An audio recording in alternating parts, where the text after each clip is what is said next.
Assalamualaikum warahmatullahi wabarakatuh. Alhamdulillah wassalatu wassalamu ala Rasulillah wa ala alihi wa sahbihi wa mawalah wa la hawla wa la quwata illa billahi wa ba'du. Alhamdulillah, di pagi menjelang siang ini kita bisa duduk untuk bertalaqqul ilmi, karena ini sudah tanggal 29 Sya'ban. Artinya kalau memang terlihat bulan tentu besok sudah puasa ya. Tapi kalau tidak terlihat berarti lusanya.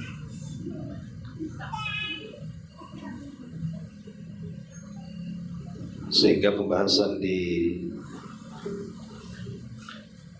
siang ini kita akan membahas tentang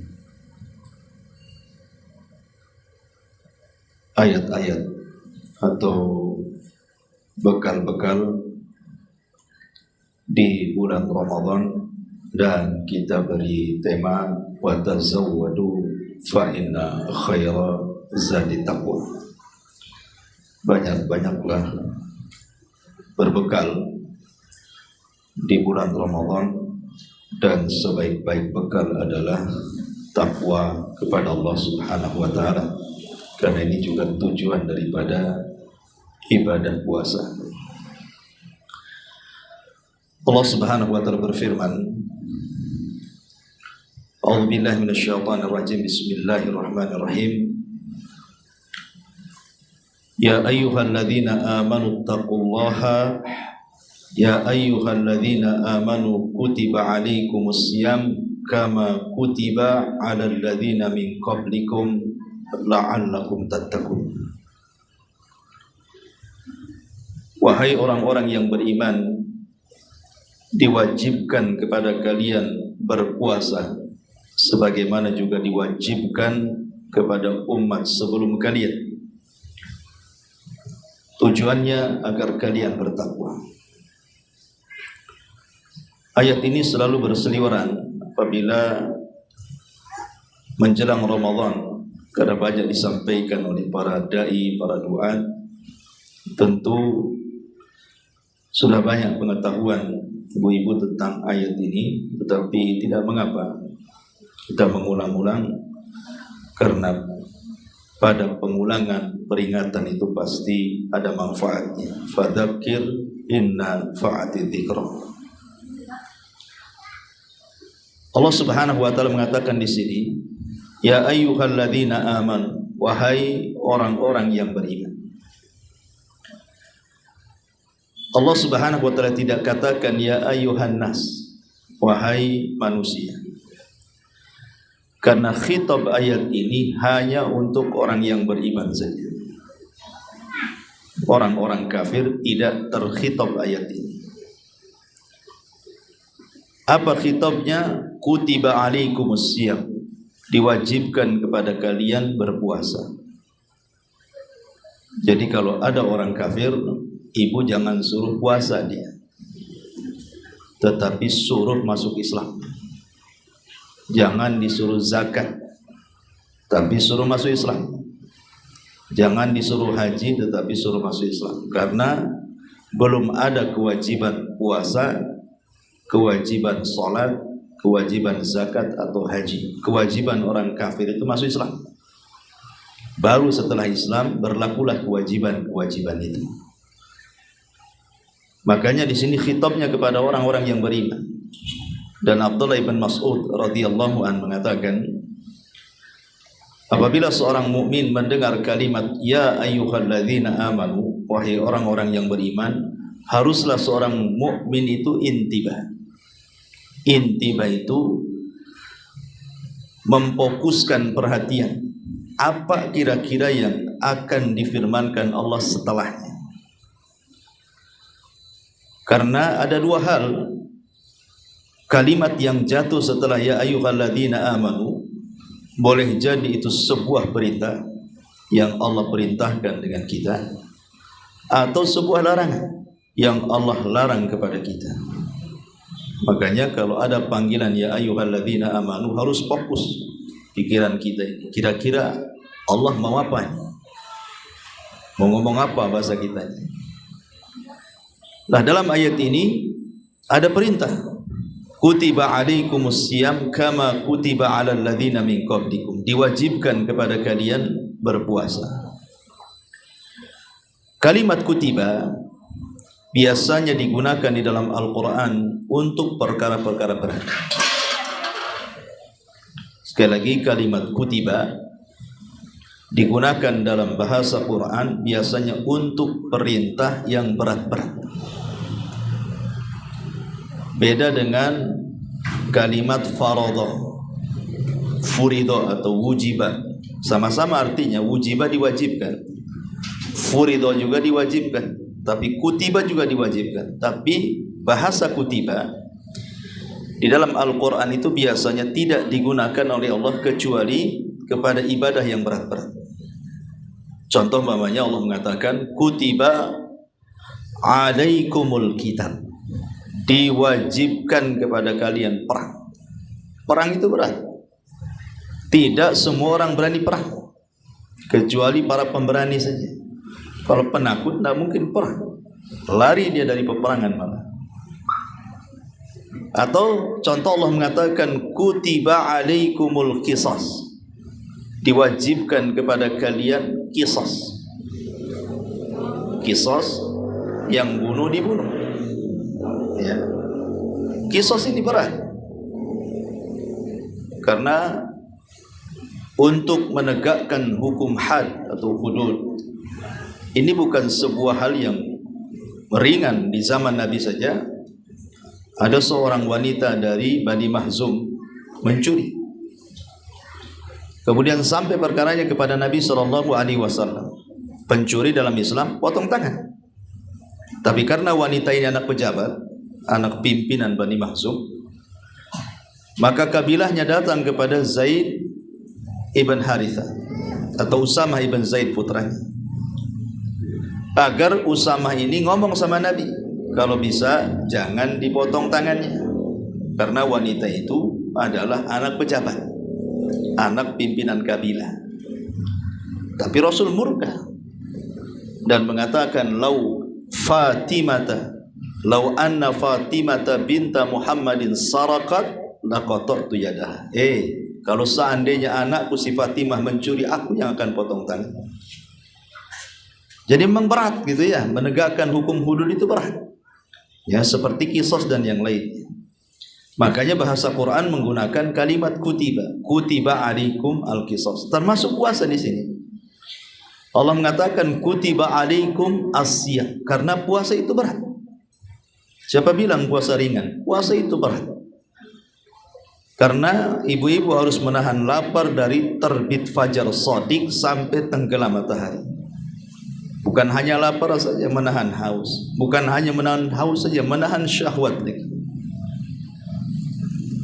Dan dengan segala syahwatnya, mulai dari pandangan, pendengaran, lisan, tangan, kaki, ya, harus berpuasa semuanya. Kalau tidak, percuma puasanya.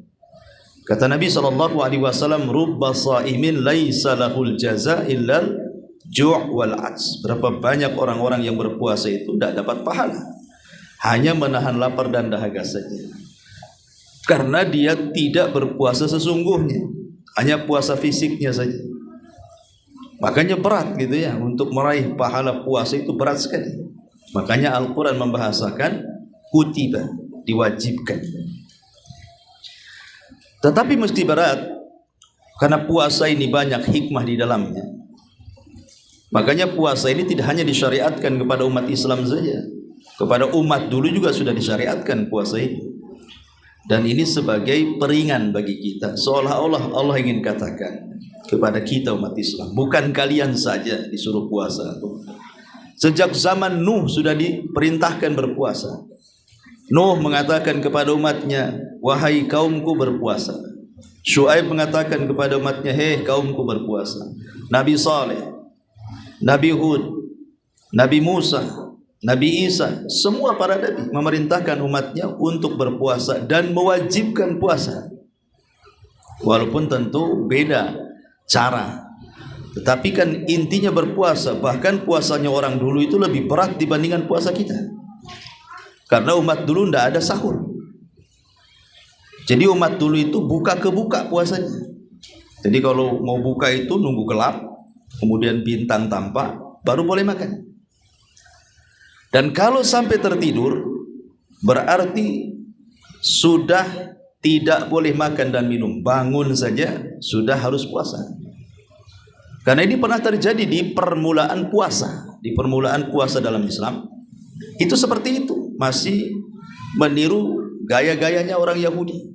Sampai kemudian disyariatkan sahur untuk menyelisihinya. Sampai ada seorang sahabat namanya Sirmah ibn Qais. Sirmah ibn Qais radhiyallahu anhu. Itu sudah lelah berpuasa dari pagi dan bekerja. Ketika dia pulang, waktu berbuka tak ada pula yang dimakan. Akhirnya kemudian istrinya disuruh untuk mencari makanan ke tetangganya, entah pinjam, entah meminta, pokoknya yang penting ada yang dimakan. Menunjukkan apa? Miskinnya para sahabat gitu ya. Untuk makan sahur aja nggak ada gitu. Sampai Sirmah ibn Qais ini diperintah istrinya untuk mencari apa yang bisa dimakan. Maka berangkatlah istrinya. Rupanya sudah dapat makan, pulang suaminya pula sudah tidur. Sementara tidur itu menghalangi makan dan minum. Karena kalau sudah tidur, tidak boleh makan, tidak boleh minum, harus puasa lagi. Bayangkan, kalau dia tidur umpamanya kan dia tidur pada maghrib. Kemudian ba'da isya dia terbangun, sudah harus puasa lagi tuh. Karena tidur itu menjadikan orang tidak boleh buka, tidak boleh minum. Akhirnya puasa lagi 2 hari, pingsan dia. Lah, ketika Sirmah ibn Qais ini 2 hari berturut-turut tuh nggak makan, turunlah ayat. Uhillat lakum lailatas siyam arrafatsu ila nisaikum, sampai kepada waqulu washrabu hatta yatabayyana lakumul khaytul abyadu minal khaytil aswadi minal fajr. Turun ayat ini. Makanlah, minumlah sampai terang benang hitam di antara benang putih, maksudnya waktu fajar. Artinya masih boleh diberikan kesempatan dari berbuka sampai waktu fajar itu untuk makan, minum, melakukan hubungan suami istri, ya, dan tidak ada penghalang tidur. Walaupun habis tidur tidak apa-apa makan. Turun ayat ini sebagai apa? Bentuk peringanan puasa bagi kaum muslimin. Kemudian disyariatkan sahur oleh Rasul sebagai penyelisihan puasa kita dengan puasa orang-orang kafir. Kata Nabi SAW, faslu ma baina siyamina wa siyami ahlil kitab akalatas sahur. Perbedaan puasa kita dengan puasa ahli kitab itu dimakan sahur. Dari sini kita tahu bahwa kalimat kutiba itu tidaklah Allah letakkan dalam Al-Quran kecuali kepada sesuatu yang berat. Dan puasa ini berat, ya, menundukkan hawa nafsu berat sekali. Kemudian Allah Subhanahu wa taala akhiri kalimatnya la'allakum tattaqun. Inilah pembahasan kita, agar kalian bertakwa. Dan takwa itu adalah bekal terbaik. Wa tazawwadu fa inna khaira zadi taqwa. Berbekalah kalian, karena sebaik-baik bekal itu adalah takwa kepada Allah. Maka kita akan membahas di kesempatan ini apa saja wasilah-wasilah takwa selama bulan Ramadan ini. Ma'asyiral muslimat yang dimuliakan Allah Subhanahu wa taala. Pertama, bicara tentang waktu. Wasilah terbesar meraih ketakwaan itu adalah menghargai waktu. Dan waktu yang paling berharga selama Ramadan, atau boleh juga di luar Ramadan, adalah waktu-waktu sholat. Tepatnya sholat yang 5 waktu itu. Itu waktu yang paling berharga untuk meraih takwa. Makanya Nabi SAW ditanya tentang seafdol-afdolnya amal. Apa kata Rasul? As-salatu ala waktiha. Salat tepat waktu. Maka di bulan Ramadan, kalau bisa jangan mengakhir-akhirkan waktu salat. Azan saja kemudian mendengar qomat ibu-ibu di rumah, langsung sholat. Karena itu yang paling jelas gitu ya, meraih ketakwaan itu menjaga sholat, menjaga sholat 5 waktu. Nabi SAW mengatakan, awal ma yuhasabu bihil abdu yaumal qiyamah salatuh. Yang pertama kali dihisab pada hari kiamat adalah salatnya. Kemudian Rasul mengatakan, fa in saluhat salatuhu saluha sairu amali wa in fasadat salatuhu fasada sairu amali. Kalau baik salat 5 waktunya, maka ibadah-ibadah yang lain ngikut pada salat, kebaikannya. Tapi kalau jelek solatnya, maka ibadah-ibadah yang lain sekhusyuk apapun, seikhlas apapun kita lakukan, tetap dianggap jelek kalau solatnya tidak baik. Sebagian ulama mengatakan, kalimat solatnya tidak baik tidak mesti orang tidak solat. Boleh jadi dia solat, tetapi solatnya tidak baik. Artinya kalau orang yang solat tapi solatnya tidak baik, merusak semua amalannya, bagaimana orang yang sama sekali tidak solat? Ini bahaya lagi. Karena di bulan Ramadan ini saya aneh gitu, orang yang tidak solat puasa pula dia. Yang lebih aneh lagi, solat wajib dia tinggalkan, solat tarawih pula dia lakukan. Yang lebih heran lagi alasan, solat 5 waktu tidak lakukan, solat Jumat pula dia lakukan.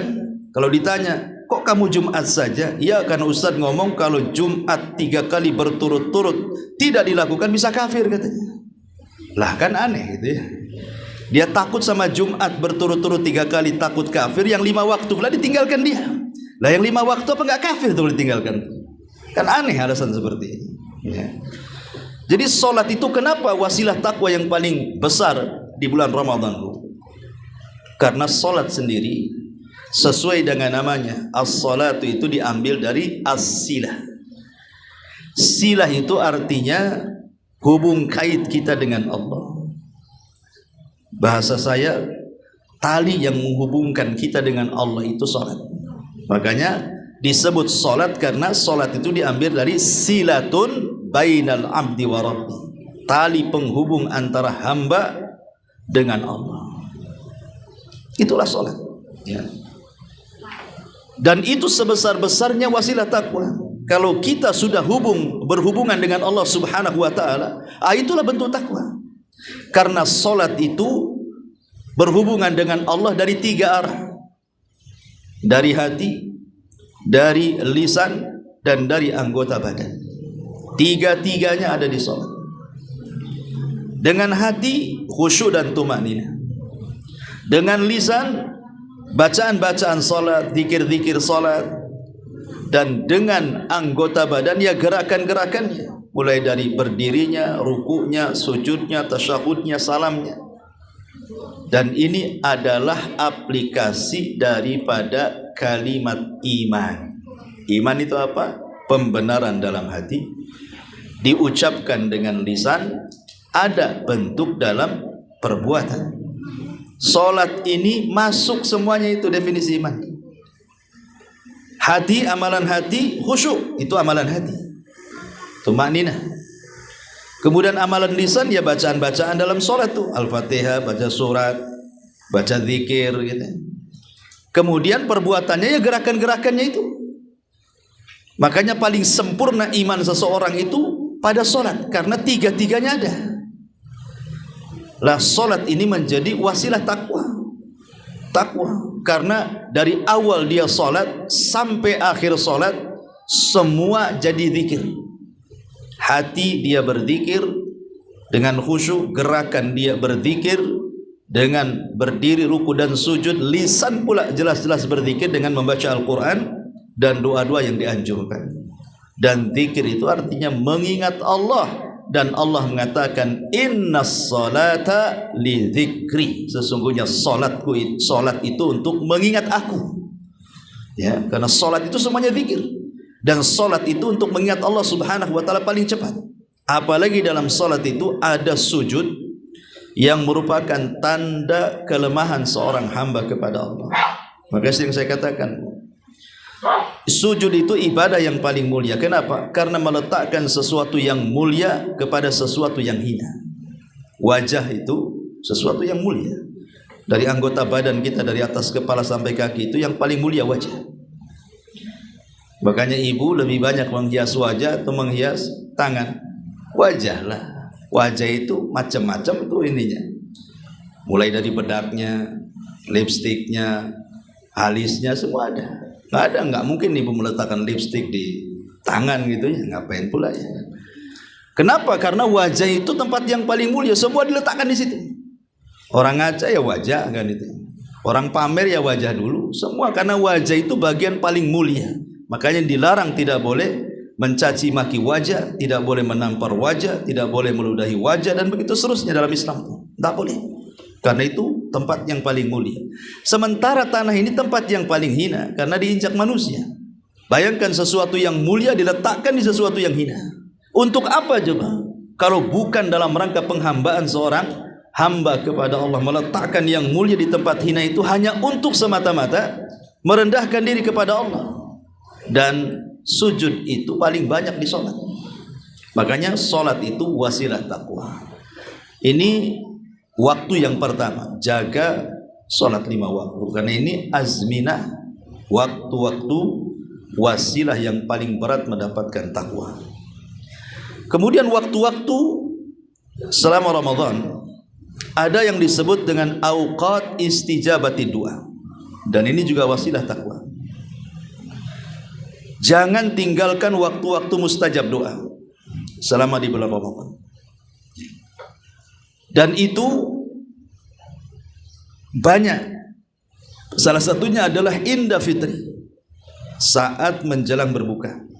Itu waktu yang sangat mustajab. Berdasarkan sabda Nabi SAW, thalathu da'awat, 3 waktu doa yang mustajab. Kemudian Nabi SAW mengatakan da'watus saim inda fitri, doa orang yang berpuasa saat menjelang berbuka. Itu mustajab sekali. Kenapa mustajab? Karena ibu dari terbit fajar shadiq sampai hampir terbenam matahari, betul-betul ibu melaksanakan perintah dan menjauhi larangan. Melaksanakan perintah karena ibu sedang berpuasa, menjauhi larangan karena Allah melarang ketika menjalankan perintah itu tidak boleh makan, tidak boleh minum, tidak boleh mengumbar syahwat gitu ya. Kemudian menjaga lisan, menjaga pandangan, menjaga perbuatan, dan begitu seterusnya. Sehingga ibu ini ketika sore betul-betul sudah melakukan ketaatan.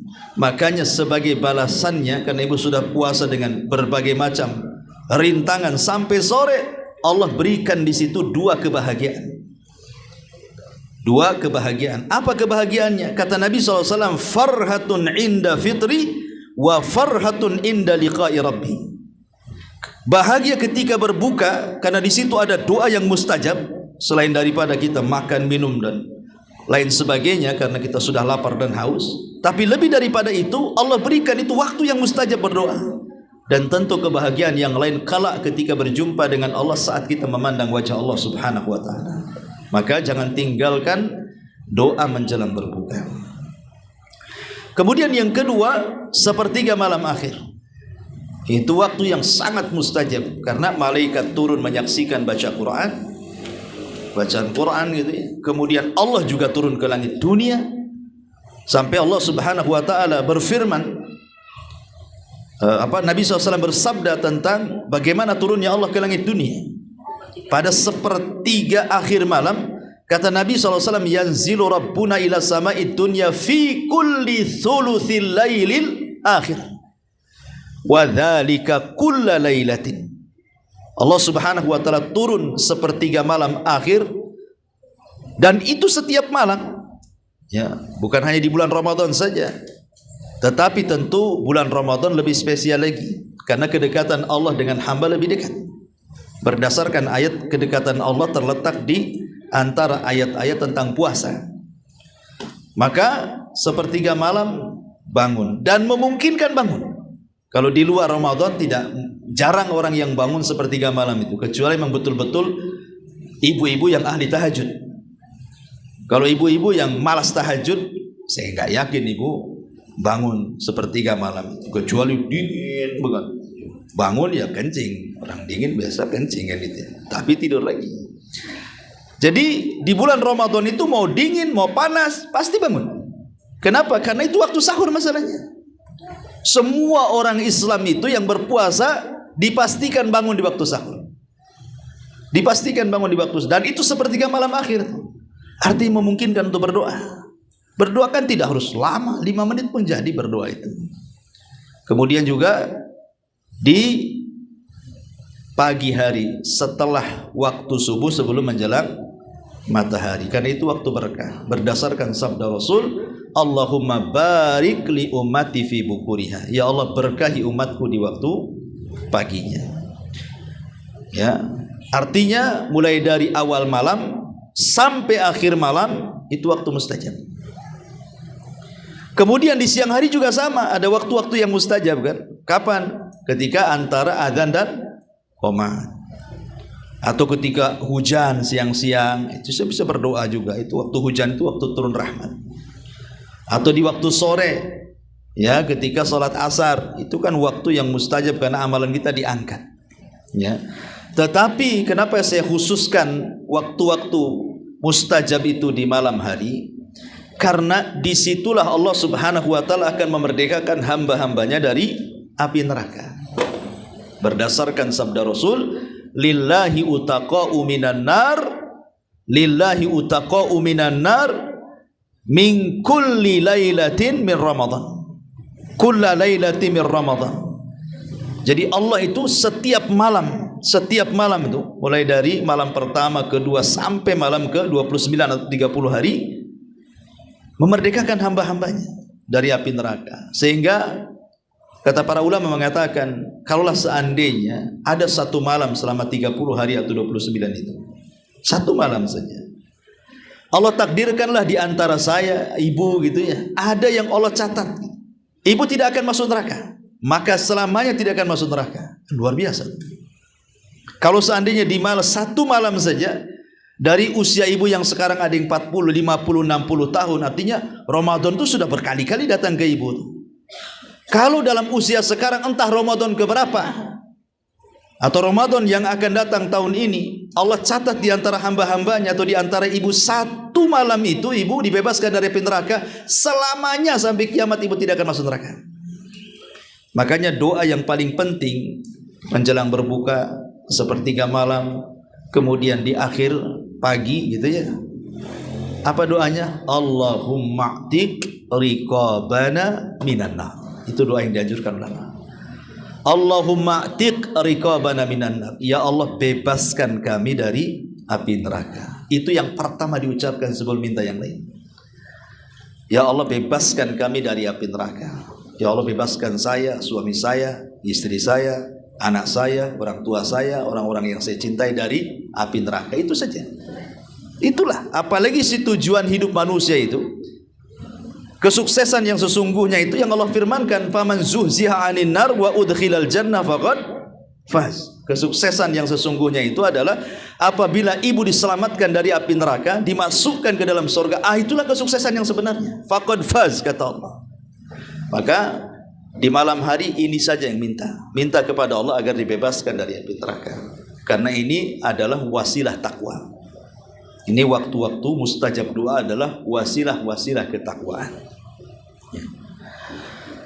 Kemudian juga di antara waktu-waktu yang mustajab juga, tadi sudah saya jelaskan, selain daripada 3 waktu ini, ada waktu-waktu saat hujan, kemudian saat mendengar azan dan qomat, atau mungkin bertepatan hari Jumat. Dan kebetulan kalau Rabu, Kamis, berarti kan kita menemukan hari Jumat awal tuh di bulan Ramadan. Maka itu menjelang asar ke maghrib itu waktu mustajab. Ya, jadi dari asar ke maghrib itu waktu mustajab di hari Jumat tuh. Maka jangan tinggalkan berdoa di waktu-waktu mustajab. Ini bicara soal waktu.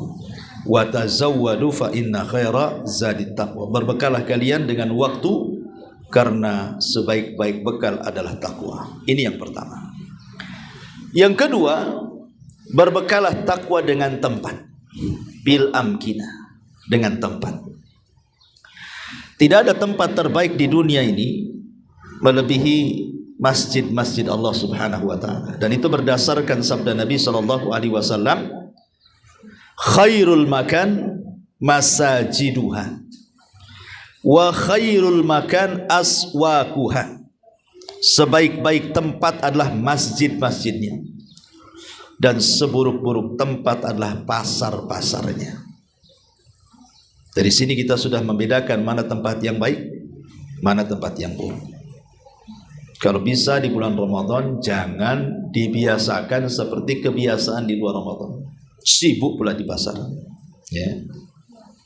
Sibuk ke pasar. Padahal kalau ibu bisa belanja umpamanya kan, belanja 1 hari untuk 1 minggu kan bisa. Sekarang kan udah ada kulkas semuanya, sehingga tidak bolak-balik ke pasar. Yang lebih parah lagi, waktu-waktu mustajab pula sibuk pula di pasar-pasar. Pasar apa? Pasar kaget. Tiap sore keliling ke pasar kaget. Itu seburuk-buruk tempat loh pasar itu. Harusnya itu waktu-waktu mustajab janganlah ibadah di pasar. Karena Rasul yang mengatakan, jangan menjadi orang yang pertama masuk pasar dan jangan yang terakhir keluar pasar. Itu kan Rasul yang mengatakan seperti itu. Kecuali ada maslahatnya. Mungkin Anda seorang pedagang, kan lain ceritanya. Tapi kalau Anda bukan seorang pedagang, ya kalau bisa ya, kalau tidak ada manfaatnya, tidak usah ke pasar. Apalagi sekarang memang pasar itu dibentuk senyaman mungkin. Sudah jadi mall, kan gitu ya.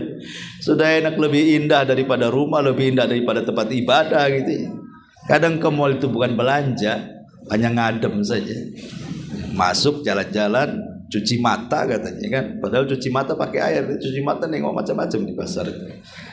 Lah ini kan bahaya ini. Oh, di bulan Ramadan disamakan, kalau bisa janganlah. Ya, kalau memang bisa ke masjid sama suami, ya, atau mungkin ibu juga tetangganya masjid kan, di masjid lebih senang gitu ya.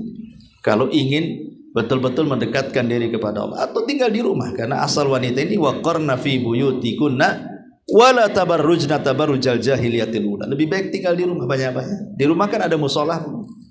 Ya, makanya sering saya katakan, kalau bisa di rumah ibu sesempit apapun rumah, walaupun kos-kosan lah, kalau bisa ada musola di situ.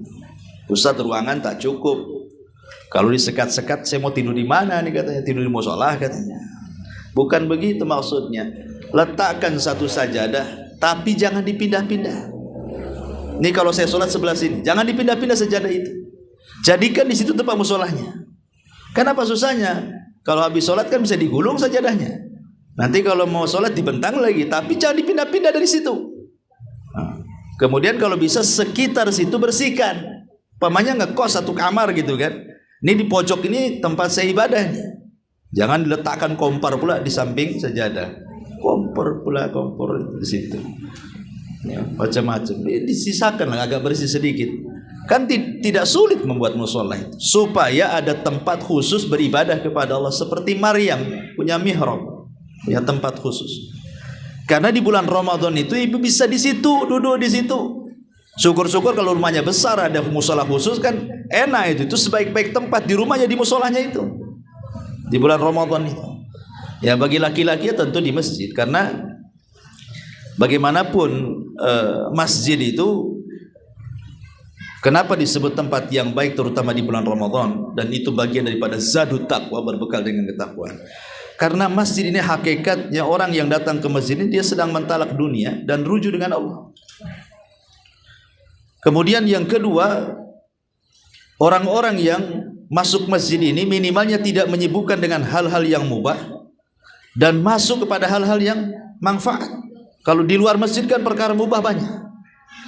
Kemudian juga yang ketiga yang lebih penting lagi, bisa memutuskan hal-hal yang haram.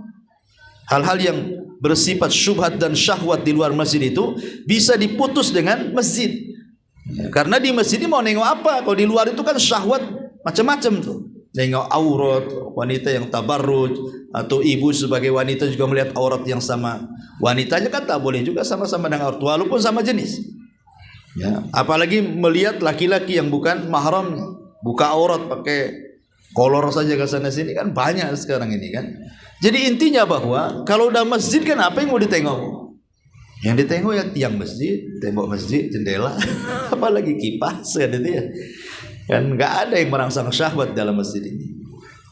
Ternyata karena udah masuk rumah Allah ya sudahlah di situ. Dan itu adalah zadut takwa, sebaik-baik takwa. Dan sebaik-baik masjid tentu 3 masjid: Masjidil Haram, Masjidil Nabawi, dan Masjidil Aqsa. Kalau Allah takdirkan ibu punya uang, umrah di bulan Ramadan. Karena itu tempat terbaik. Ya, aktivitas umrah itu semua di dalam Masjidil Haram. Tawaf ya dalam Masjidil Haram, sa'i juga di dalam Masjidil Haram. Cukur rambut juga sudah ada di sekitar situ. Ya, enggak keluar dari Masjidil Haram tuh. Dan Rasul SAW mengatakan, al-umratu fi Ramadan ta'dilu hajjata ma'i. Umrah di bulan Ramadan itu sama dengan haji bersamaku, kata Nabi. Subhanallah ya. Jadi Nabi sudah enggak ada. Enggak mungkin juga kita menghidupkan Nabi yang sudah meninggal dan ngajak haji bersama Nabi. Enggak mungkin, mustahil. Tapi kita bisa mengambil pahala haji bersama Rasul cukup dengan umrah di bulan Ramadan. Ya, jadi berazamlah dari hari ini nabung gitu. Entah tahun keberapa kalau memang rezekinya seret. Tapi kalau punya azam, insya Allah. Ibu yang tidak pernah pergi ke sana, kalau setiap hari ibu berdoa kepada Allah, ya Allah kabulkan tuh. Nah, mungkin Allah nggak kabulkan, mau ziarah ke tempat rumah dia di sana. Maka ini yang kedua, bahwa zadi takwa di bulan Ramadan adalah tempat-tempat terbaik masjid. Dan jangan sampai ditukar. Ya, jangan sampai pula Ramadan pula sibuk di pasar. Ya, maka yang jualan pun kalau bisa dikasih waktu lah. Bolehlah dia jualan. Ya, tidak usah terlampau ngambil untung banyak. Tetapi ambillah untung akhiratnya. Karena kapan lagi? Ini terbalik gitu ya. Makanya sering saya katakan orang yang menghadapi Ramadan itu ada 3 kelompok tuh. Ada kelompok yang membayangkan pahalanya. Wah, pahalanya besar. Sudah kebayang. Sholatnya, tarawehnya, baca Qur'annya, puasanya, iktikafnya. Udah kebayang tuh. Ya, sampai dia nabung ingin umrah pula kan gitu. Ada orang yang kebayang pahala. Tapi ada orang yang kebayang dunia. Ya, ini pasar ini ada nggak nih stand saya ini? Nanti ke pasar sana ada nggak untuk jualan saya di sini? Ya, hubungi saya. Ada nggak tempat untuk saya? Berapa sewanya? Sudah sibuk tuh. Ya. Karena alasannya apa? Ini bulan mendulang dunia sebanyak-banyaknya. Apalagi Idul Fitri, penjual pakaian, penjual macam-macam itu paling laris itu. Ada orang kepikir seperti itu. Padahal sebenarnya kalau oke lah kalau memang harus berpikir soal dunia, jangan dijadikan dunia itu tujuannya. Tetap fokus dengan ibadahnya. Kalau memang dibalik itu kemudian sambil jualan, sambil apa, ya walaupun mengurangi pahala, tapi masih mendinglah dapat pahala. Sama dengan orang niat haji lillahi ta'ala, tapi berpikir ya sampai di sana ya mungkin saya sambil beli emas, beli apa di sana kan. Nah, berarti kan ada niat dunianya, tapi kan intinya niat hajinya. Jadikan puasa juga demikian para pembisnis, ya. Jadikan fokusnya di ibadah, ya sekalian juga mumpung Ramadan kan itu ya. Dapat dunia, tapi jangan itu pula tujuannya. Dan yang lebih parah lagi, ada orang yang nggak dapat keuntungan dunia, yang nggak dapat keuntungan akhirat tuh. Tapi pusing kepalanya. Waduh, lapar lagi nih saya nih. Sebulan lagi katanya. Mau maksiat, tempat maksiat ditutup langsung pemerintah katanya kan itu. Mau mabok, malu pula saya mabok sembarang tempat. Nggak ada pula. Ada orang yang stres mikirin maksiat. Ini kan bahaya nih. Orang mikirin ibadah, yang satu pula mikir maksiat saja. Maka ini juga paling bahaya. Ini yang kedua, khairu zadi taqwa, sebaik-baik bekallah takwa dengan memanfaatkan tempat. Ini yang kedua. Yang ketiga, wa tazawwadu fa inna khairaz zadi taqwa. Juga di antara bekal takwa di bulan Ramadan adalah dengan amalan kecil tapi pahala besar. Apa itu? Sedekah. Sedekah di bulan Ramadan itu amalan kecil, tapi pahalanya besar. Dan sedekah itu seutama-utama wasilah takwa. Sedekah ini semulia-mulianya wasilah takwa. Makanya orang yang mati, orang yang meninggal, akan menyesal dan tidak guna penyesalannya. Diulang 2 kali dalam Al-Quran. adalah sedekah.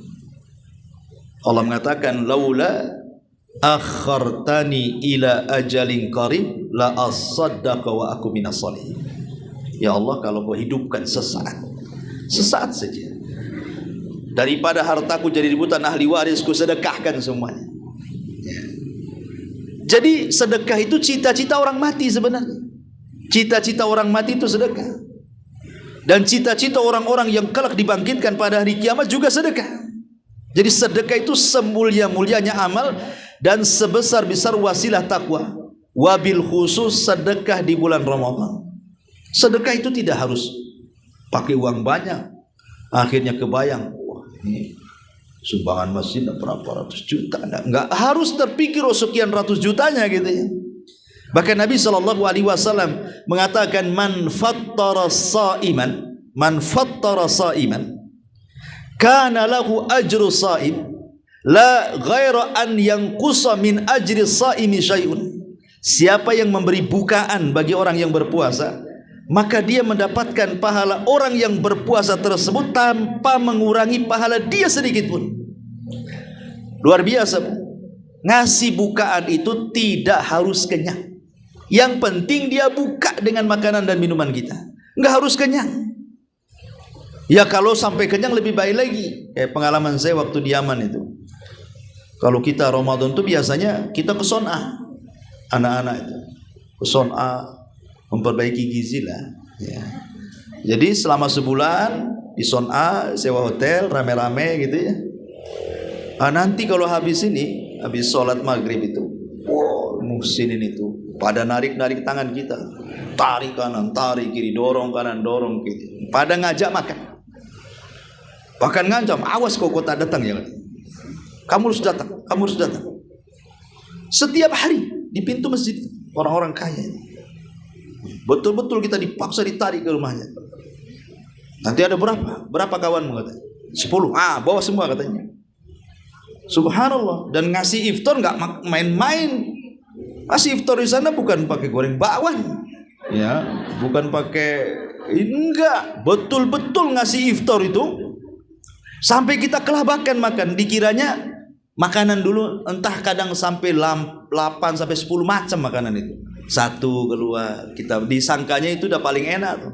Sudah kenyang keluar lagi, rupanya daging paling terakhir. Sudah kenyang nggak jadi makan daging. Sampai seperti itu, sampai dibuat kita tidak bangun tuh saking kenyangnya. Yaitu kalau memang mau ikram, ya kan, kita mau memuliakan orang yang berpuasa, yang ingin jelas-jelas makan makanan kita, undang ke rumah. Sebab kalau kita kasih masjid, ya boleh jadi makanan kita, boleh jadi makanan orang kan gitu ya. Tapi kan niat kita memberi iftar itu sudah pahala.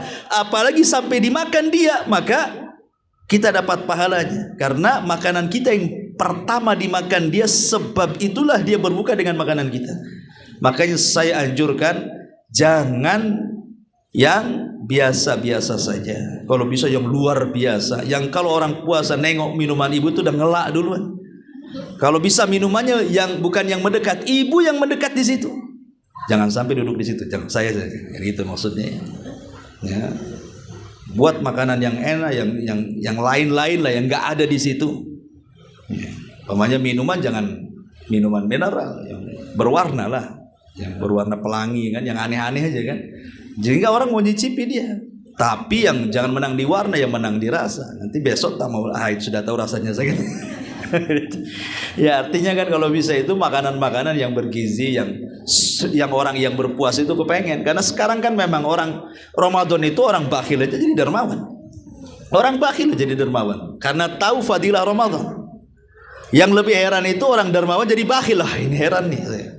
Di Ramadan itu setan sudah diikat, masa masih bakhil juga. Ya jadi ini seafdol-afdolnya wasilah takwa adalah sedekah. Sedekah di bulan Ramadan. Ada hadis tapi sebenarnya melemahkan hadis ini. Afdolus sadaqah sadaqatu fi Ramadan. Seutama-utama sedekah adalah sedekah di bulan Ramadan. Kenapa? Kenapa sedekah di bulan Ramadan lebih afdal dibandingkan bulan-bulan yang lainnya? Karena Anda sedang bersedekah di bulan suci. Dan waktu itu mempengaruhi ibadah. Waktu itu mempengaruhi ibadah. Sering saya contohkan. Kalau ibu sholat duha, Di tengah-tengah manusia sibuk mengejar dunia, tiba-tiba ibu keluar dari kesibukan manusia, kemudian 2 rakaat duha, maka ibu telah beribadah dengan sebesar-besarnya pahala. Duha itu besar pahalanya. 2 rakaat duha itu bisa mencukupkan dari semua sedekah, dari semua al-amru bil ma'ruf wa nahyi anil munkar. Semua cukup dengan 2 rakaat itu, seolah-olah ibu sudah bersedekah, sudah nasihati orang, sudah mencegah orang dari kemungkaran. Semua sedekah-sedekah yang lain cukup dengan 2 rakaat. Kenapa kok begitu besarnya pahala duha itu? Karena tadi ibu keluar dari kesibukan manusia mengejar dunia, ibu pula mengejar akhirat. Artinya waktu itu mempengaruhi kelipatan pahala dalam ibadah. Apalagi di bulan Ramadan, ya, bertepatan dengan bulan suci, bertepatan dengan seruan para malaikat di pintu-pintu sorga, ya bagil khairi akbil. Hei orang-orang yang mencari kebaikan di bulan Ramadan, masuk kalian ke sini. Wa ya bagi syarr aksir. Wahai orang-orang yang mencari kejahatan di bulan Ramadan, menyingkir kau dari surga. Makanya sedekah itu seafdal-afdalnya amal. Apalagi setiap pagi dan sore kita didoakan oleh para malaikat. Ada malaikat-malaikat turun menanti hamba-hamba Allah yang bersedekah. Kalau bersedekah di pagi hari, langsung malaikat berdoa kepada Allah, ya Allah, ya, jangan kau hancurkan hartanya, tambah. Nanti sore hari gitu juga. Kalau tidak bersedekah, malaikat berdoa lagi, ya Allah, hancurkan saja pahalanya, jangan kau tambah. Jadi setiap hari malaikat itu mendoakan kebaikan dan keburukan tuh. Bagi yang bersedekah didoakan kebaikan, bagi yang tidak bersedekah didoakan keburukan. Setiap hari, 2 kali sehari, petang sama pagi itu. Makanya bersedekah. Apalagi kalau sedekah itu bukan hanya di awal Ramadan, di akhir Ramadan, bertepatan dengan awakhir Ramadan. Ini yang paling penting. Ya, kalau sudah datang 10 akhir Ramadan, maka ibu harus lebih ditingkatkan ibadah, baik di siang harinya atau di malam harinya. Karena yang menentukan mendapatkan Lailatul Qadar itu orang yang bisa memanfaatkan siangnya dengan banyak beribadah untuk menyongsong malamnya. Jangan kemudian kan Lailatul Qadar malam, saya mau tidurlah dari pagi sampai sore. Nggak begitu kan itu. Orang kayak gini nggak dapat Lailatul Qadar, siangnya jadi malas. Ya. Gimana dia mencari Lailatul Qadar? Jadi mencari Lailatul Qadar itu dari siang, walaupun letak Lailatul Qadar di malam hari, kata ulama. Jadi kalau bisa samakan ibadah malam dengan ibadah siang, itu samakan. Coba bayangkan Bu, walaupun ada khilaf ulama tentang kapan dimulai Lailatul Qadar, ya. Ada yang mengatakan di waktu asar. Asar itu sudah start Lailatul Qadar dan diakhiri dengan fajar. Ada yang mengatakan saat tenggelam matahari dan diakhiri dengan hatta matlail fajr, dengan waktu fajar. Ya, artinya ambillah pendapat yang pertama. Anggap saja Lailatul Qadar dimulai di waktu asar. Lah di waktu asar terus sampai menjelang fajar itu waktu yang luar biasa kalau orang bersedekah itu. Makanya sering saya analogikan, Bu, kalau ibu punya uang 1 juta, kita bagi 10 saja. Artinya 100.000 kan. Coba setiap hari, kalau kita infakkan 1 juta langsung kan selesai, ibu tak punya duit. Dan belum tentu juga bertepatan dengan Lailatul Qadar. Tapi kalau kita bagi dari 1 juta ini menjadi 10, atau dari 100.000 menjadi 10 menjadi 10 ribuan, setiap malam aja ibu taruh 10.000, 10.000, 10.000, 10.000 sampai 10 hari. Saya yakin Bu, pasti ada yang bertepatan dengan Lailatul Qadar. Tak mungkin kan? Pasti itu. Ya. Apalagi kalau yang punya duit lah, kan sekarang sudah dari rumah kan ada SMS banking, bisa transfer kan. Apa-apa nggak banyak, pokoknya setiap malam kirim gitu ya. Kemana, ke panti asuhan, kemana, ke pesantren, kemana, terserah. Ya, setiap malam kirim 100.000, ini infak saya 100.000, 10 hari saja. Saya kira SMS banking itu ada yang melesat di Lailatul Qadar. Dan kita bisa bayangkan kalau umpamanya 1 hari, anggaplah 1 juta dibagi 10, 100.000, kemudian yang 100.000 itu bertepatan dengan Lailatul Qadar, berarti seolah-olah ibu setiap malam meletakkan 100.000 selama 84 tahun, atau dalam bahasa Quran 1000 bulan. Berapa miliar itu, ya kan? Padahal kita tidak punya uang sebanyak itu tuh. Cukup 100.000 setiap malam pas bertepatan dengan Lailatul Qadar kan? Berarti udah miliaran ibu sedekah. Dan itu sedekah yang paling afdal di bulan Ramadan. Makanya Nabi SAW karena saking taunya fadilah sedekah di bulan Ramadan itu, sampai Aisyah radhiyallahu anha mengatakan kana ajwadun nas. Rasul itu orang yang paling dermawan. Wa ajwadu ma yakunu fi Ramadan hina yalqahu Jibril. Dan lebih-lebih kedermawanan Rasul itu apabila datang di bulan Ramadan, dan lebih-lebih lagi apabila Jibril turun. Kapan Jibril turun? Di akhir Ramadan, 10 akhir Ramadan ya. Jadi dari awal Ramadan saja Rasul sudah dermawan itu, ditambah-tambah di akhir Ramadan karena Jibril turun tadarus Al-Quran, makin juga kan. Jadi dari akhir dari sini menunjukkan bahwa Rasul itu lebih meningkatkan ibadah lagi. Di awal Ramadan dia dermawan, di akhir Ramadan lebih dermawan gitu maksudnya. Dari sini menunjukkan bahwa awal, tengah, akhir yang paling baik di Ramadan itu adalah akhirnya. Makanya ada istilah ar-Ramadan bi khawatimiha. Ramadan itu ditentukan akhirnya. Ya, dan ini kesalahan di masyarakat kan itu. Apabila di awal Ramadan semangatnya tingkat dewa. Wah, ke masjid semua. Ke masjid semua. Belum azan lo sudah ke masjid. Kalau di awal Ramadan tuh, karena takut nggak dapat tempat. Tempat sandal aja dikasih terpal, saking ramenya. Sapnya saja dirapatkan ke depan, takut nggak ada bagian di belakang. Itu awal Ramadan saja, 10 awal. 10 akhir lain lagi cerita itu. Bukan makin mundur sapnya, makin maju.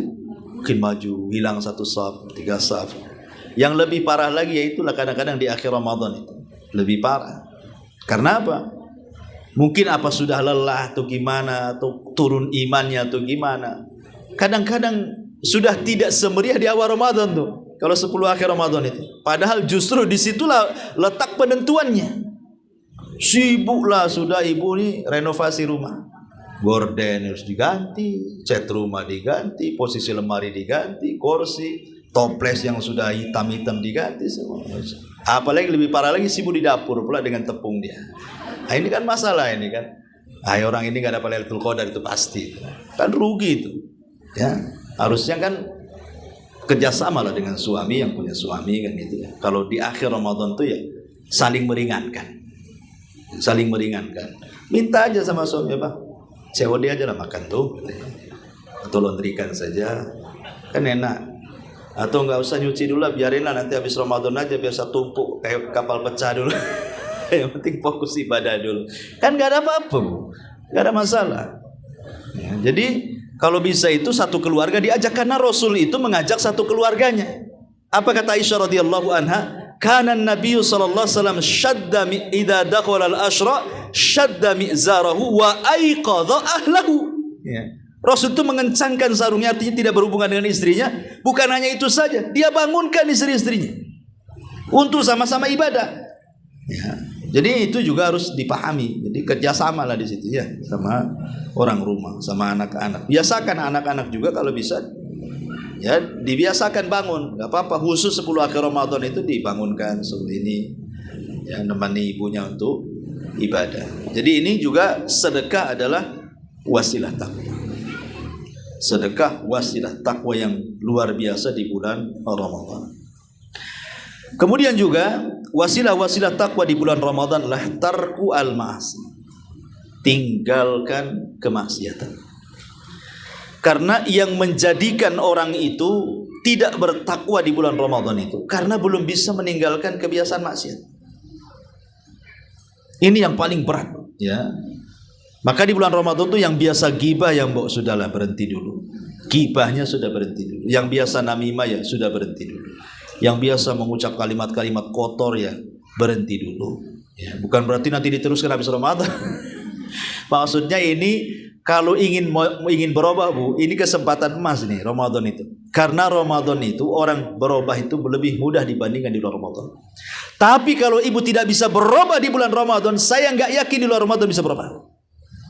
Kalau di luar Ramadan nggak berubah, jangan harap di luar Ramadan bisa berubah. Kenapa demikian? Ya, alam semesta aja bisa berubah di bulan Ramadan. Langit pintunya dibuka, surga pintunya dibuka, neraka pintunya ditutup, jin pula diborgol, malaikat-malaikat turun. Allah berikan semangat ibadah. Tidak ada orang yang baca Quran lebih banyak kecuali Ramadan. Tidak ada orang sholat terbanyak kecuali Ramadan. Tidak ada orang sedekah kecuali terbanyak di bulan Ramadan. Allah bukalah musim-musim kebaikan. Sampai orang yang menutup aurat sendiri di bulan Ramadan tuh paling banyak. Orang yang jarang-jarang pakai jilbab aja di Ramadan terpaksa pakai jilbab dia. Malulah saya ke pasar kaget membeli bukaan katanya nggak pakai jilbab. Nanti disangka orang Nasrani pula saya katanya. Pakai dia jilbab bukan, takut dia. Ya. Jadi intinya bahwa kalau itu bisa berubah, lu kita kok nggak berubah, ini gimana ceritanya? Makanya ulama mengatakan kalau Ramadan tidak menjadikan orang berubah, lebih takwa lagi. Jangan harap di luar Ramadan bisa berubah. Karena Ramadan sendiri khususnya puasa itu tarbiyah masalahnya. Tarbiyah itu maksudnya begini. Hal-hal yang dimubahkan saja dilarang. Makan mubah dilarang. Minum mubah dilarang. Hubungan suami istri halal dilarang. Kalau yang mubah-mubah saja diharamkan, tidak boleh dilakukan, apalagi perkara haram. Di sini ada tadarus, membiasakan perkara mubah untuk menjauhi perkara haram gitu maksudnya. Makan minum loh, itu hasil kerja dia yang beli, dia yang masak. Ketika puasa tak boleh pula disentuh. Apalagi yang haram, nggak boleh, ya kan? Yang mubah saja nggak boleh, apalagi haram. Itu di situ ada tarbiyah, berusaha meninggalkan yang mubah untuk meninggalkan yang haram. Kenapa? La'allakum tattaqun. Ya tujuannya untuk takwa. Apalagi takwa itu kan menjalankan perintah, menjauhi larangan. Ya, menjauhi larangan, menjalankan perintah, itulah definisi takwa sebenarnya. Takwa apa? Menjalankan perintah, menjauhi larangan. Ini takwa dalam Islam.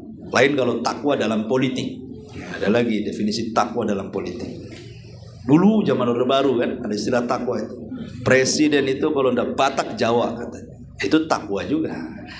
Tapi bukan dalam masalah politik. Ini masalah Islam. Takwa yang menjalankan perintah, menjauhi larangan. Maknanya begini.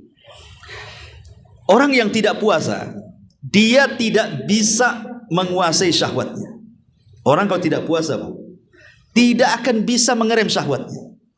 Coba saja orang sekarang ibu nggak puasa kan, nggak bisa ibu ngerem syahwat tuh. Ya, nampak, mamanya ibu buka apa tuh aplikasi GoFood.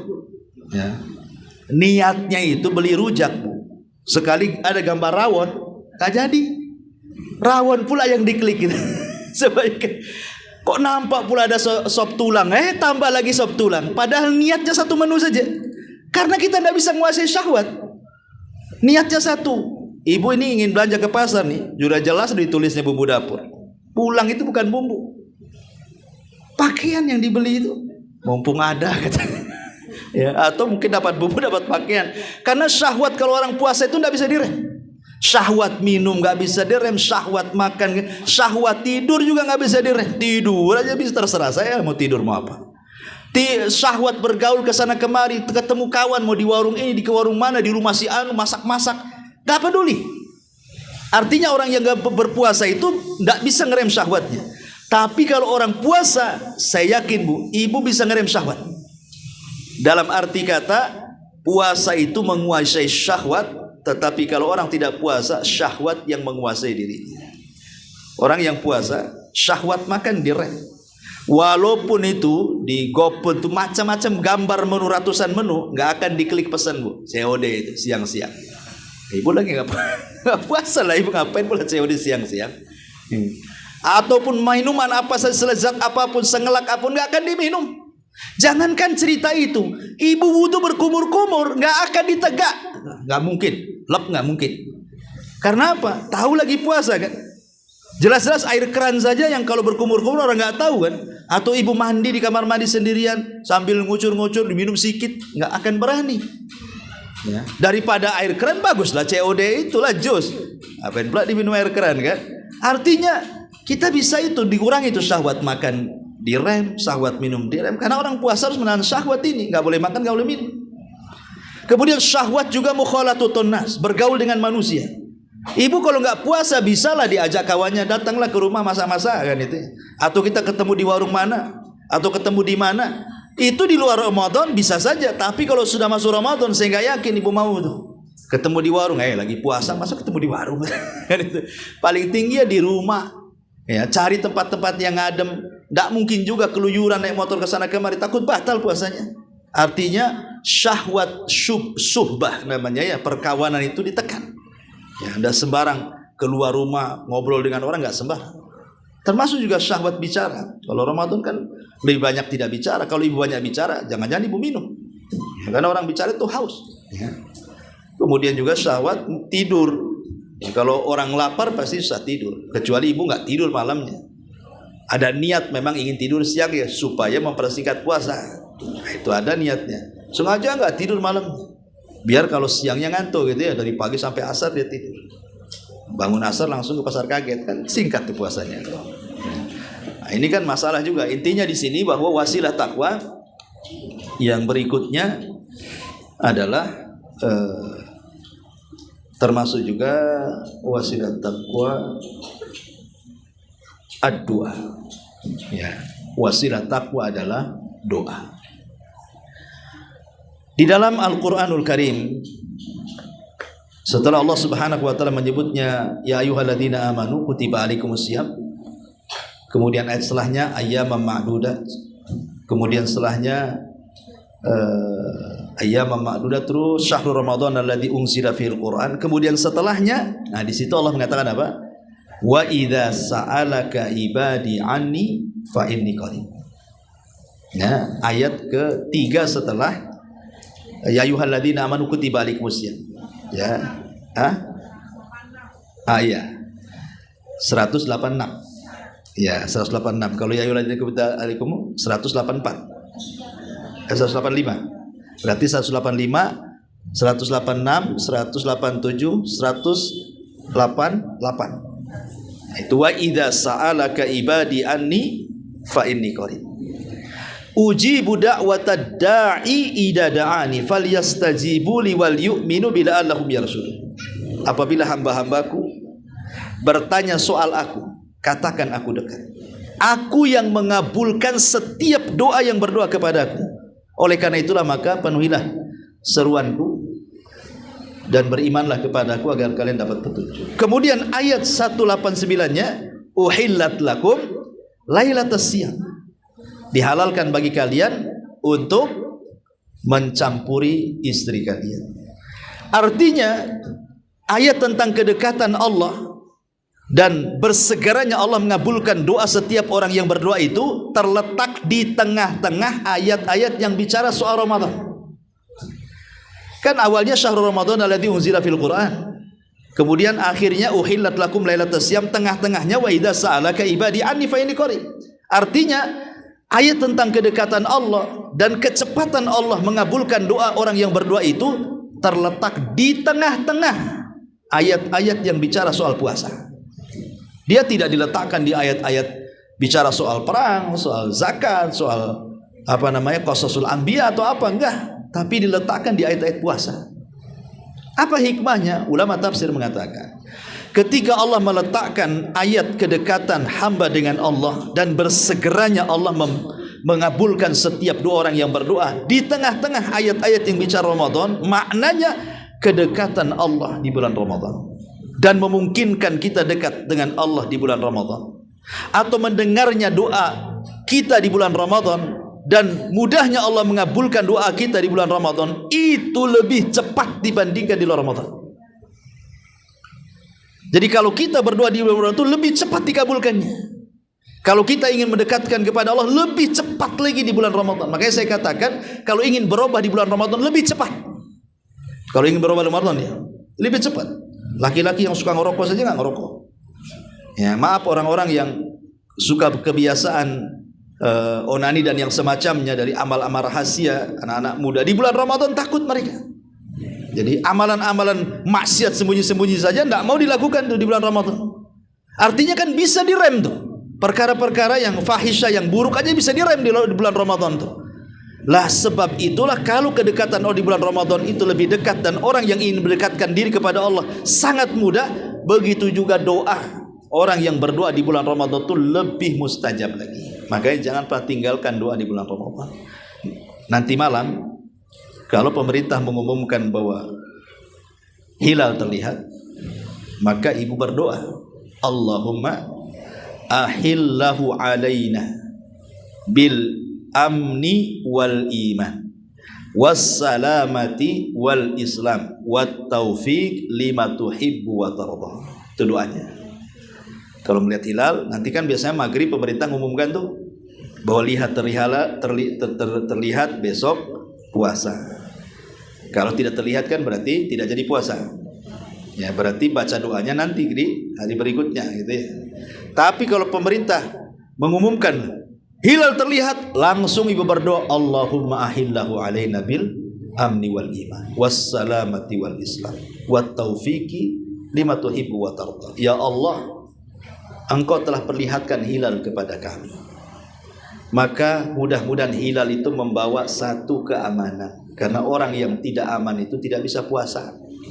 Minta keamanan. Coba orang yang terkena bencana, susah mau puasa. Dah kepikir rumahnya sedih aja kan, hilang rumahnya, mobilnya hilang, keluarganya mati, mau makan aja nunggu bantuan. Tengok orang-orang yang hidup di konflik, yang perang di Suriah, di Yaman, susah kan itu ya. Minta keamanan selama Ramadan. Jangan ada apa-apa dengan keluarga saya. Ya, jangan kebakaran rumahnya. Ya, jangan masalah dengan anak-anaknya. Ya, jangan masalah dengan suaminya. Pokoknya minta keamanan. Karena hanya dengan aman itu ibadah tenang. Ya. Kemudian yang kedua bil iman. Minta keimanan. Ya, supaya kita ini bisa melaksanakan perintah. Karena iman itu kalau masuk ke dalam dada manusia, itu menggerakkan segalanya. Iman ini kalau masuk ke dada ibu, maka ibu akan bergerak, akan mudah sholat, mudah sedekah, mudah zikir, baca Quran. Siapa yang menggerakkan ini kalau bukan iman? Minta kepada Allah keimanan supaya tergerak untuk beramal saleh. Makanya Allah mengatakan wal asri innal insana lafi khusrin illa alladzina amanu wa amilus shalihat. Allah dahulukan iman baru beramal saleh. Karena orang itu tidak mungkin beramal saleh kalau tidak digerakkan imannya. Minta kepada Allah agar hati dipenuhi dengan iman, dicintakan dengan iman supaya bergerak badannya. Hanya dengan itu kita meraih takwa. Kemudian wassalamati wal islam, minta keselamatan. Jangan sampai sakit. Lihat orang sakit, mau puasa saja susah. Ya, orang stroke, orang macam-macam. Jangan sampai kita minta diselamatkan. Jangan sakit, karena orang sakit susah puasa. Kemudian bil Islam, hidayah Islam. Ya, bisa mengamalkan rukun Islam selama Ramadan. Kok bisa rukun Islam? Kan ada hajinya. Ya, kalau bisa umrah di bulan Ramadan kan bisa haji. Atau kalau memang tidak bisa haji, dengan cara umrah di bulan Ramadan, ibu bisa ngambil pahala hajinya. Dengan cara apa? Sholat subuh, duduk sampai syuruk, 2 rakaat syuruk, dapat pahala haji. Bisa kita lengkapi rukun Islam di bulan Ramadan. Syahadat sudah, puasa sedang, kan itu sedang puasa Ramadan. Ya sedekah tinggal sedekah, kan itu zakat. Nah, kemudian haji ya tadi nggak bisa saya karena Ramadan juga. Kalau haji nggak ada orang di sana, semua orang umroh. Haji nunggu Dzulhijjah kan, ambil pahala hajinya. Nggak bisa umroh ke sana, ya sudahlah. Caranya ya seperti itu. Berzikir selepas subuh sampai syuruk, sholat 2 rakaat, dapat pahala haji.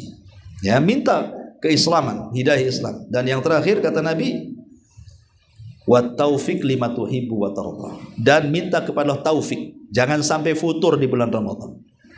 Jangan sampai semangat di awal, futur di akhir. Dan itu tidak bisa kecuali taufik dari Allah. Kalau Allah sudah ngasih taufik hidayah kepada kita, insya Allah Ramadan awal akhir sama saja bagi dia. Tetap dia bertahan dengan ibadah dan istiqomahnya. Ini doa yang pertama. Kemudian yang kedua, doa-doa yang dianjurkan seperti doa di sana ada doa iftar, zahabat dhama'u wabtalatil ghurub wa thabatal ajru insyaallah. Nah, itu ada doa. Atau ibu witir, kan ada kunutnya tuh. Ya, ibu bacalah doa kunut yang ma'ruf dibaca, doa kunut subuh itu. Allahumma hdini fiman hadayat wa afini fiman afayat wa tawallani fiman tawallait. Itu doa kunut witir itu. Ya, bisa kalau sholat sendiri witir, baca kunut itu. Ya. Atau kalau ibu punya target hafal Quran, umpamanya ibu berhasillah dari awal Ramadan sampai pertengahan Ramadan menghatamkan Quran. Ya, karena saya anjurkan jangan menghafal tetapi membaca. Baca Quran saja, walaupun ibu udah hafal sekalipun. Imam Malik itu kurang apa hafal Qurannya, dari kecil udah hafal. Tapi kalau sudah masuk Ramadan ambil mushaf dia. Padahal sudah hafal Quran, tetap ambil mushaf. Dan dia baca dan ingin dihatamkan. Lah Abdullah ibn Mubarak seorang alim ulama salaf, apabila hatam Al-Quran di bulan Ramadan, dia berdoa kepada Allah, doa khatmul Quran. Ya. Doa minta, ya Allah, tetapkan hatiku di atas ketakwaan, hilangkan aib-aibku, dan begitu seterusnya. Ya, ada di situ doa hatam Quran. Jangan tinggalkan juga doa hatam Quran. Ya, termasuk juga doa-doa ya waktu-waktu yang ya mustajab tadi ya, dengan doa-doa minta supaya dibebaskan dari api neraka dan begitu seterusnya. Karena doa itu juga wasilah daripada takwa. Wa tazawwadu fa inna khaira zadi taqwa. Termasuk juga wasilah takwa di bulan Ramadan secara singkatnya karena waktu juga adalah menghidupkan malam Lailatul Qadar dan menghidupkan 10 akhir Ramadan. Karena bagaimanapun itu penentuan akhir daripada Ramadan, 10 akhir Ramadan dengan Lailatul Qadarnya. Termasuk juga wasilah takwa adalah silaturahim, birrul walidain, ya. Kemudian mencari sahabat yang baik yang selalu mengingatkan kepada ketakwaan, itu juga wasilah-wasilah takwa, ya. Dan penting di bulan Ramadan juga hal-hal yang seperti ini. Kemudian juga wasilah-wasilah takwa adalah ilmu. Jangan lupa juga di bulan Ramadan belajar. Boleh jadi mungkin kajian libur umpamanya, anggaplah diliburkan atau masih ngaji. Kan dari sekarang kita siapkan buku-buku yang kira-kira ibu mau baca di rumah itu, beli dari sekarang. Ya, sebab umpamanya saya ingin menghatamkan fikih, baca fikih, buku fikih, Fikih Al-Wajiz atau tafsir Ibnu Katsir, ya kan, ringkasannya, atau Bulughul Maram, ya, saya ingin baca dari awal sampai akhir dengan syarahnya. Ya kan, sudah ada terjemahannya. Karena ilmu itu wasilah takwa yang paling tinggi. Ya, ujung daripada wasilah takwa itu ilmu. Aku persiapkan, apalagi sekarang Allah mudahkan kok, semua hal-hal sudah ada di internet. Tapi hati-hati juga, jangan masuk web-web yang gak jelas. Nanti cari makalah masuk web teroris, jadi teroris pula ibu, jadi ngebom orang nanti. Artinya atau masuk Syiah, minta nikah mut'ah pula kan, bahaya kan gitu ya. Kalau bisa web-web sunnah yang sudah jelas gitu ya, tulisan-tulisan besar-besar kita. Nah, jadi itu wasilah takwa itu ilmu, bekali ilmu. Ya, wabil khusus ilmu tentang Ramadan, lebih khusus lagi ilmu tentang Ramadan. Ya, tentang pembatal-pembatal puasa, hal-hal yang boleh dalam puasa, yang memakruhkan puasa, sunnah puasa, syarat sah puasa, rukun puasa, pelajari. Termasuk hukum-hukum taraweh, hukum itikaf, semua pelajari itu. Supaya Ramadan itu betul-betul berjalan dengan ilmu.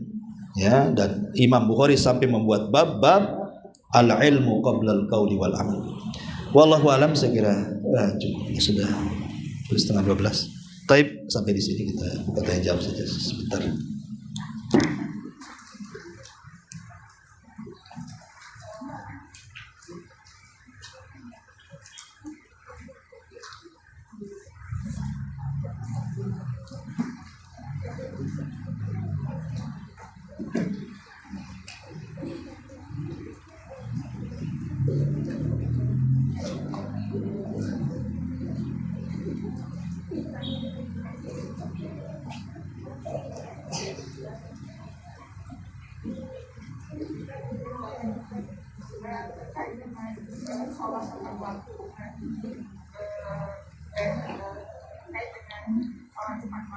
Ya.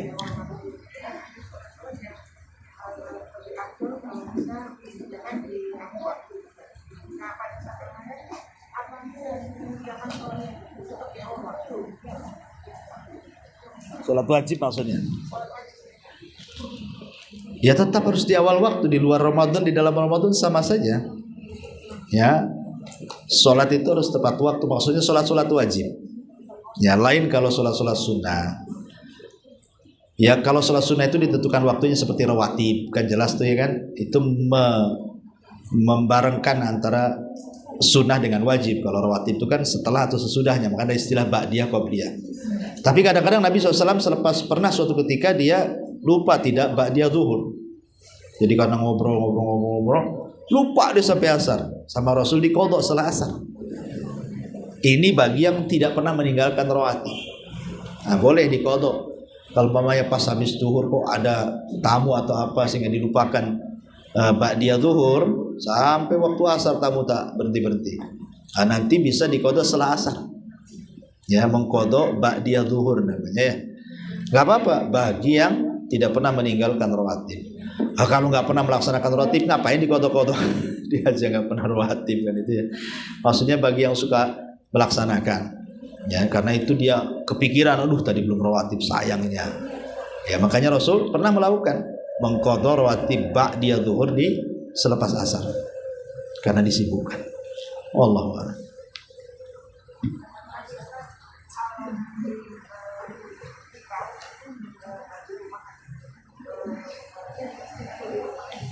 Itikaf di masjid lah.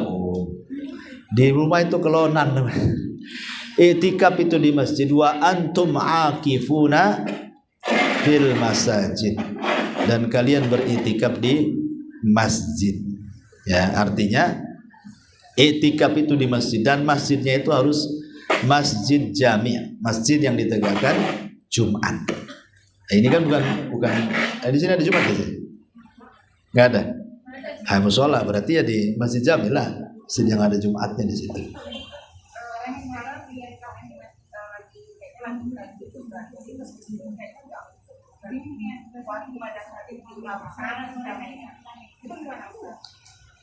Ya kalau pas itikaf ibu keluar darah haid, bagi yang melarang orang haid tinggal di masjid ya nggak boleh pulang, selesai itikafnya.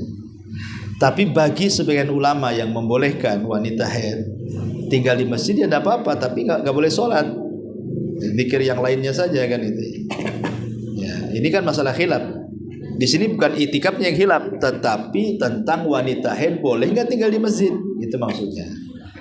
Bagi yang membolehkan ya nggak masalah itikaf di situ kan, asal jaga kebersihan dia. Bagi yang tidak boleh ya berarti sudahlah batal itikafnya. Pas Allah catat juga seberapa itikaf kan tidak harus 10 hari, itu yang sempurna 10 hari itu. Itikaf itu yang sempurna memang 10 hari. 1 jam saja ibu bisa itikaf. 1 jam umpamanya menyengajakan di dari rumah sama suami, umpamanya kan suami mau sholat ke masjid, kan di rumah juga nggak masak, nggak ngepel, nggak apa, udahlah saya mau itikaf lah, ayo sampai asar nggak usah balik, ajak suami kalau yang punya suami, atau ibu yang dekat masjid, sudah di masjid, sudah umpamanya habis asar sampai maghrib di masjid, tapi niat dari rumahnya ingin itikaf. Itikaf tidak harus 10 hari, ya itu itikaf sempurna 10 hari yang berlaku hukum itikaf. Tapi secara bahasa itikaf itu artinya luzumul masjid taqarruban ilallah. Ibu ingin menetap di masjid dalam rangka mendekatkan diri, itu sudah itikaf secara bahasa. Tapi secara syar'inya ya, secara istilahnya ya tentu maksudnya itikaf itu masuk ketika waktu asar di tanggal 20, keluarnya ketika takbir Id. Nah, dengan memperhatikan pembatal-pembatalnya jangan sampai batal ya. Tapi kalau memang tidak bisa, apalagi mungkin yang janda gitu yang ada suami gitu kan, tapi kan ke masjid juga bisa dan di masjidnya aman, tidak ada fitnah, tidak ada apa, apalagi masjidnya sudah menyediakan tempat yang bagus di situ dengan sutrohnya dan begitu seterusnya, ya apa salahnya di rumah jemplang-jempling aja lah anak dah itikaf di masjid 1 hari di situ, nggak masalah seperti itu, karena itikaf tidak harus 10 hari, itu ya sebaik-baik itikaf memang seperti itu. Wallahu a'lam.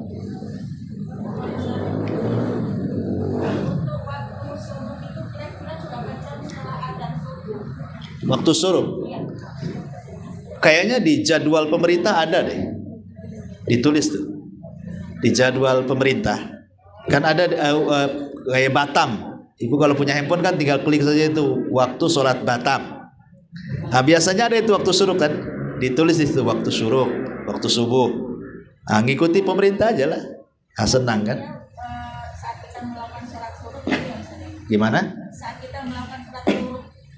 Iya, jadi tapi kan sholat syuruk itu maksudnya bagi yang sholat subuh, ibu mamanya punya musola di rumah. Kemudian ibu sholat subuh nggak beranjak, ambil Quran, baca Quran, sambil zikir atau baca buku, bosan. Kan nggak lama dari subuh ke syuruk, paling 1 jam aja. 1 jam, apalagi zaman sekarang cepat kali. Kecuali kalau jam ibu nggak ada baterainya, nggak bergerak-gerak lah. Artinya kalau yang normal jamnya sebentar aja itu, tek-tek-tek udah 1 jam tuh. Ya, kalau saya perkirakan 1 jam aja kurang lebih. Hanya lihat kalau lebih pastinya lah, lihat jadwal pemerintah aja lah, tengok waktu syuruk bagian Batam, jangan perlu bagian luar. Yang khusus di Kepri di Batam kan ada tuh. Nanti langsung sholat 2 rakaat. Sebab kalau ibu tidak melakukan seperti itu, ibu bukan syuruk, ibu duha namanya.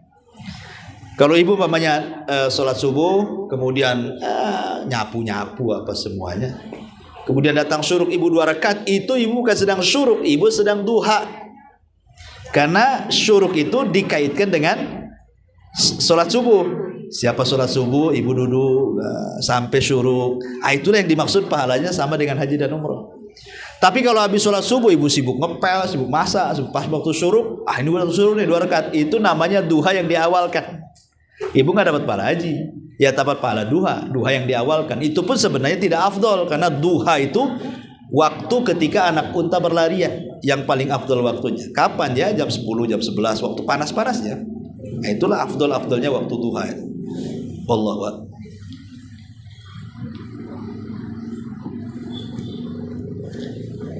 Oh ya, sudah setengah 12 ya. Sampai di sini.